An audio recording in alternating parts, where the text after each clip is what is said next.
อืมหลังจากที่ว่าทางผู้ยังคนซอยแล้วก็รู้สึกว่าดีใจแฮงเนาะนี่ ตื่นเต้นเฮ็ดหยังบ่ถึกเลย คือสิโล่งใจอยู่ดอกเบิ่งนี่เนาะจากที่เนาะเฮาไปหันไปนี่ก็มีแต่คิดคะนิ่งแต่น้ำเพื่อนน้ำชานนี่แหละสิรักษามูลพ่อมูลแม่เฮ็ดให้ได้อยู่บ่ว่าซั่น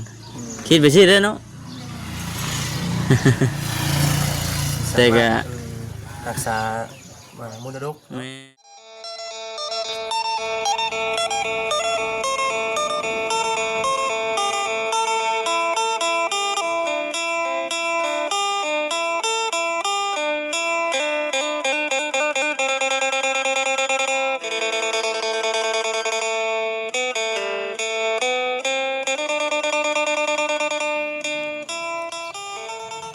อุ่นถูกบ่ได้มา2 มื้อ3 มื้อพี่น้องเนาะเพื่อนน้องรำคาญแอมเบิดแล้วบัดนี้พี่น้องเอ้ยบัดนี้ยังเหลือแต่จากที่เฮาแนมเบิ่งเด้อพี่น้องเด้อที่ว่ายังในตอนนี้ก็คือยังอันแต่ประตูนี้ประตูใหญ่นี่สองประตูพี่น้องเนาะยังบ่ทันได้อัดอยู่ซั่นเอาจังไดสบายดีตึงเชิงมากนี่เนาะ เอาพี่น้องเอ้ยคนอื่นก็มีแต่ว่าอันกราบทักทายสบายดีเด้อพี่น้องเด้อเนาะช่วงค่ำช่วงแรงมาฮอดหันตัวฉันมื้อนั้นน่ะก็พากันมามอบพากระจากก็มาช่วงค่ำอยู่มาค่ำก็ทั้งนาบาเพิ่นยังบ่ทันเฮ็ดตอนนั้นคือได้ยินทั้งบ่แซนเพิ่นบอกเมื่อนั้นว่าทางนอกบ่เสร็จหาว่าทางสร้างเพิ่นสิมาเฮ็ดเป็นแอมพาให้เด้อว่าซั่นนั่นน่ะพี่น้องเนาะแต่ว่ามื้อนั้นบ่มีเวียกแน่ก็เลยบ่ได้ขึ้นมาก็มีแต่ว่าขึ้นมาอัปเดตเบิ่งน้ำหลังก็คือมื้อนี้แหละพี่น้องเนาะ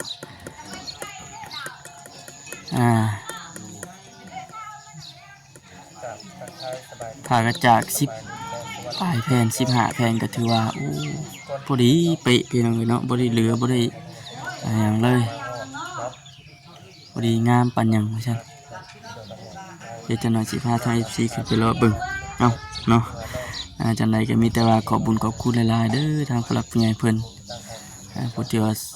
สดซอยเนาะสงสารทั้งน้องเรา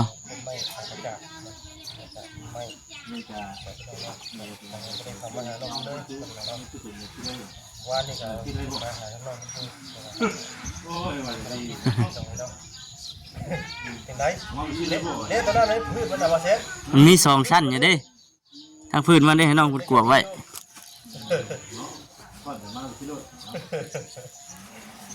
วันนี้ก็มานํกัน3 คนเนาะเป็นการฝากเป็นกำลังใจเล็กน้อย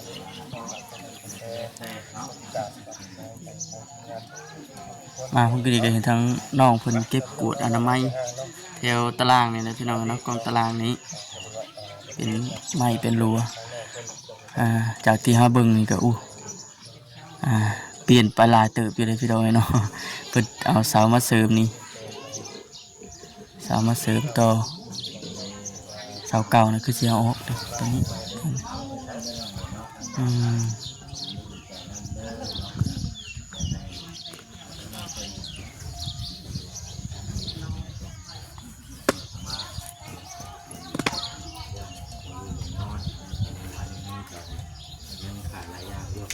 เพราะว่าสามวันเริ่มต้นใหม่แล้วนะครับไม่ได้มีอย่างที่เราสร้างพี่เจ้าหน้าจะขึ้นไปทานไทยทั้งน้องแล้วเนี่ยเก่าเล็ดหน่อยเนาะ งามเนาะบอสลีเนาะงามลายหน่อยพอดีเป๊ะเลยบ่อยู่พากระจากก็ได้15 เพนบ่เขาแกง15 เพนพอดีบ่ได้เรือบ่ได้อย่างเลย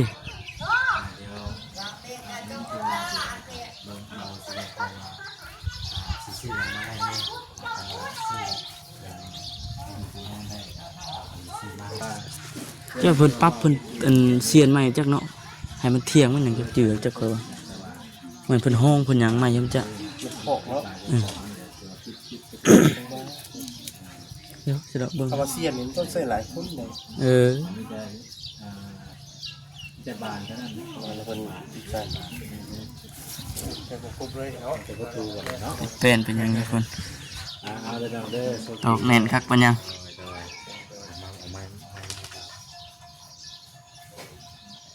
เดี๋ยวเราบอก%บาท ไม่บางอยู่เนาะ ระวังลูมนะข่อยฮับกล้องบ่ทันเด้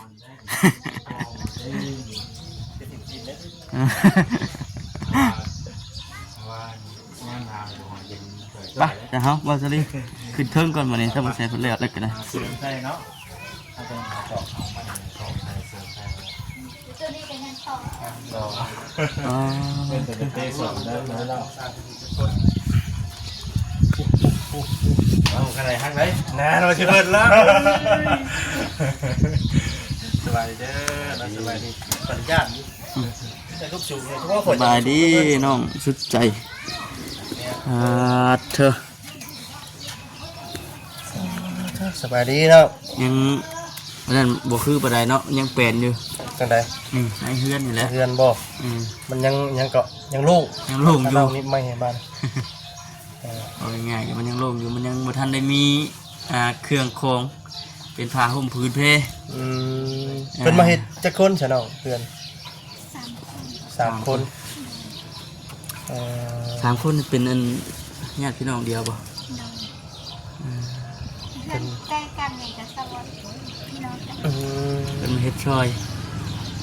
เพิ่นมาเฮ็ดซอยนี่แหละเนาะ แต่ว่าอันนี้นะหากะเฮ็ดได้จักมื้อเลยสองมื้อนี้มื้อที่สองแล้วมื้อนี้เลย อ๋อ ว่าแล้วแล้วก็ยังบ่แล้วเลยเนาะว่าเลยก็นี่ประตู ยังประตู ประตูนี่พี่น้องคันทวิตนี่เบ็ดได้นี่นอกทั้งนอกว่าสิเฮ็ดอันสองห้องบ่ สิขันห้อง สิกั้นห้อง จะเฮ็ด2ประตูเนาะ แม่เฮ็ดเพื่อไว้ว่าสิกั้นห้องเดี๋ยวถ้าว่าแสนเพิ่นว่าได้บัดปะโล่งเลยบ่ ว่าเอาคาเฟ่ เอาผ้าม่านเอา โดย กันไว้ก่อนเนาะเพิ่นได้ว่าแต่ว่าข้างนอกเพิ่นหาเงินคำกับเกี่ยวได้ แม่ เนาะจะคอยต่อเติมเพิ่นอีกก็ถือว่าดีแล้วเนาะพี่น้องเนาะทางผู้รักผู้ใหญ่เพิ่นก็สิซอย บัด แอบ พวกมีครัวพุ่นละจังหาต่อเติมใหม่เนาะ แม่ถือว่าความปลอดภัยต้องมาก่อนแหละพี่น้องเนาะ เพราะว่าเฮานอนเพื่อนๆมันก็บ่คือนอนเจ้าของได้เนาะ คือปานใดเนาะ อันนี้แค่นี้ แต่ว่าสมมุติว่าเฮือนแล้วเดี๋ยวสิลงมานอนกับไผบัด กับน้องพา ก็น้องพา โดย น้องพาผู้ที่ว่าหาบน้ำมื้อนั้นหั่นบ่ โด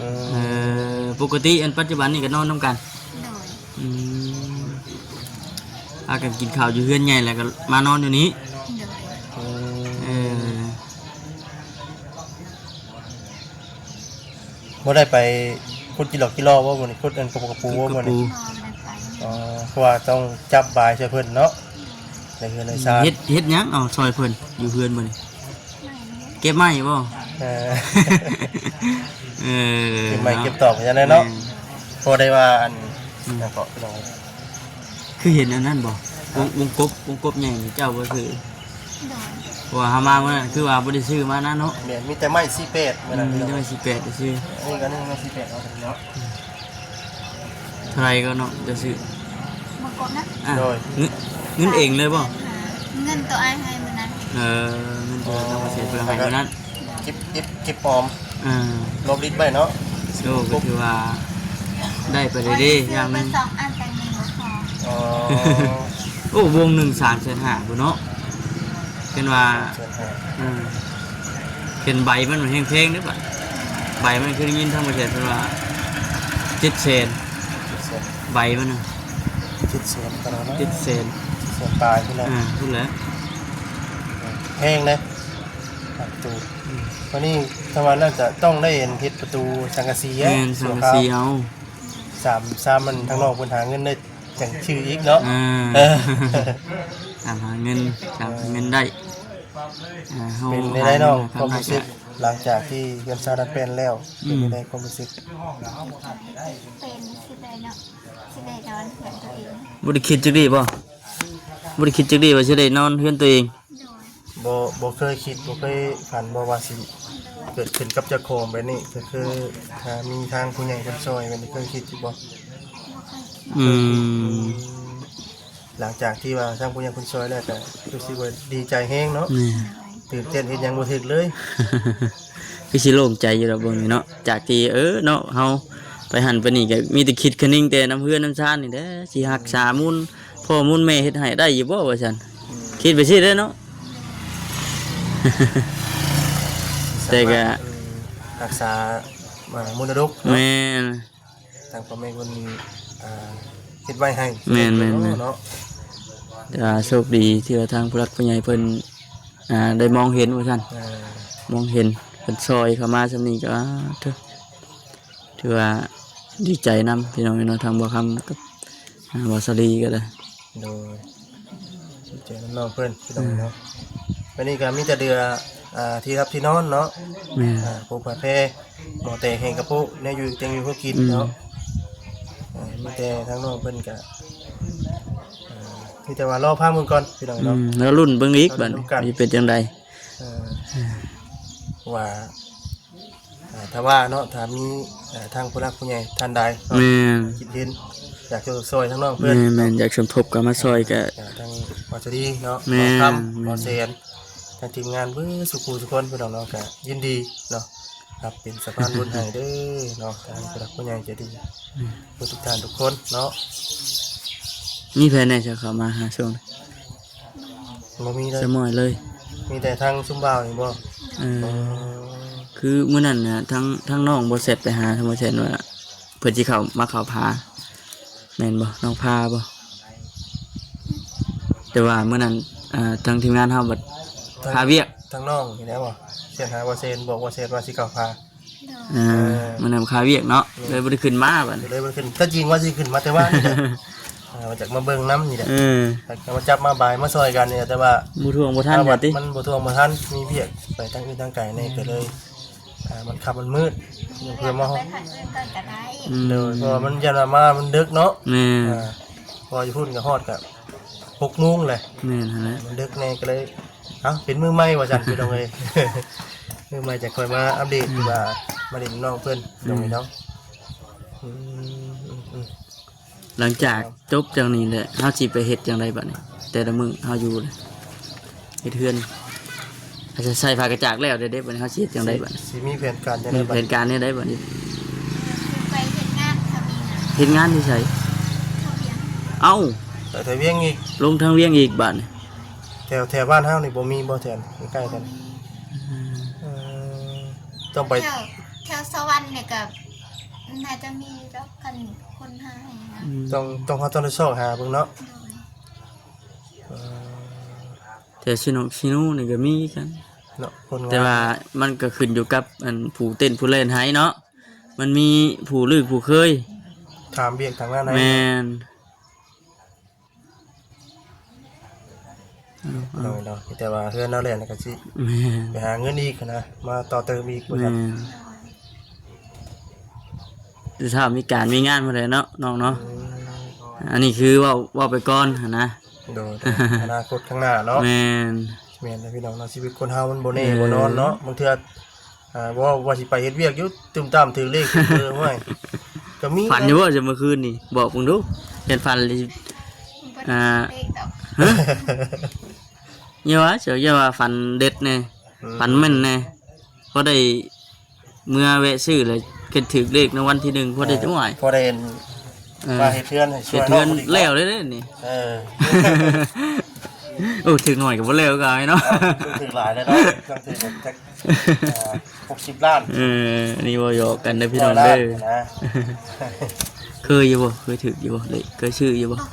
บ่เคยซื้อ บ่เคยซื้อจักเทื่อ บ่ถือยาเลย ดีคือกันดีคือกันบ่บ่ต้องจำเป็นก็ได้เรื่องเด็กเรื่องเบอร์นี่ก็ได้เนาะเฮ็ดหยังกินแรงมื้อนี้ เฮ็ดกินเขียดนั่น ก ฮะ เขียดในบาปคือการ กินเขียดเฮ็ดได้กินบัด ในตะแกง แกงเอาแกงใส่ผักกันอีสมเนาะไอ้ขมคักเด้อพี่น้องเนาะ มีแต่ว่าเรารุ่นเบิ่งอีกบัดนี้ว่าสิเป็นจังไดเรื่องประตูเพิ่นนี้พี่น้องเนาะจากที่ได้ยินทางนั้นบ่แซ่นเพิ่นว่ามาเมื่อกี้ก็คือรอพังเบิ่งก่อนกันแต่ว่าเรื่องสร้างนี่ก็อีกแบบนึงอันนึงเลยเพราะว่าเฮาต่างหาเพิ่นมาเนาะหาเพิ่นมาซอยบ่ได้เว้าว่าราคาเฮ็ดเท่าใดหันนะแต่ก็ทาง ซอยซอยลูกซอยหลาน ทางเพิ่นก็มีน้ำจิตน้ำใจให้อยู่มื้อนี้ก็เนาะวันละ200,000แค่ว่าจ้างมันก็ห่วยราคา ค่าหนึ่งในตรงเพลง แพงแล้ว ว่าน้ำใจว่าน้ำใจ ใจให้เพิ่นพอได้ใส่ของครอบครัวเพื่อนแล้วละบัดมืดบัดนี้เนาะเฮ็ดได้เด้อันน้องรำคาญบัดต่อไฟมันได้ใช้บัดตะกี้เฮือนเจ้าบ่ได้เข้าไฟบ่บ่ได้มีไฟเลย เอาเลี้ยง หรือว่าเคยเข้าแล้วเพิ่นปลดออกบ่หรือว่านี่ บ่มีบ่มีเลยตั้งแต่ได้มาเลยเนาะ แต่บ่เคยเข้าไปเชื้ออย่างนั้น แต่กันมีเด็กพี่น้องรักไฟแก่บ่ได้ไกลดอกไกล ว่านี่กับโบราณไปเลยเนาะ มันก็บ่มันก็สิบ่ จักเม็ดเนาะ ฮอดบ่หาเม็ด ประมาณดึงเกินมาฮอดเท่ากับประมาณ10เม็ด10ปลาย ประมาณนั้นแหละ18เม็ด พาเลาะเบิ่งด้วยเนาะ ไปเถอะไป เบิ่งก่อน เนาะ เรานั่งโอ้ร่มกัน ระวังได้เสียนต่ำเด้อ ค่อยย่าน เป็นปัดเลยบ่ปัดเลยบ่ ตำแล้วว่าอันนั้นตอกแล้วว่าตะปูเนาะตอก เด็กพี่น้องเนาะตะปูนี่เพิ่นเฮ็ดเบิดคูนแพทย์ในได้วาสลีเป็นทางนอกทางในอยู่พี่น้องเนาะ พออยู่เนาะตะปูไม่เป็น น้องอันรำคาญยามมานี่ห้อยบ่มีไฟอยู่ห้อยนึกมาเลยนี่บอกจะพี่น้องเนาะ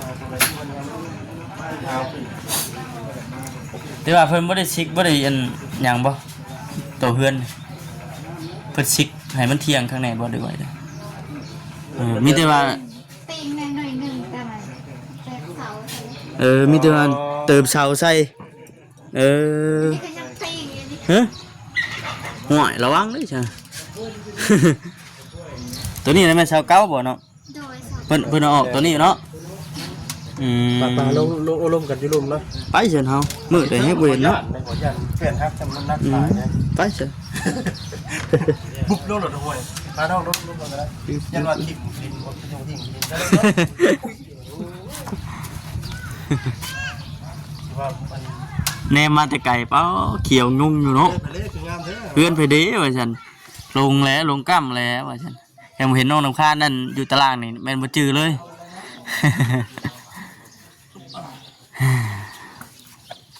ยังแต่ประตูบ่นี่พี่น้องเนาะเห็นว่าใส่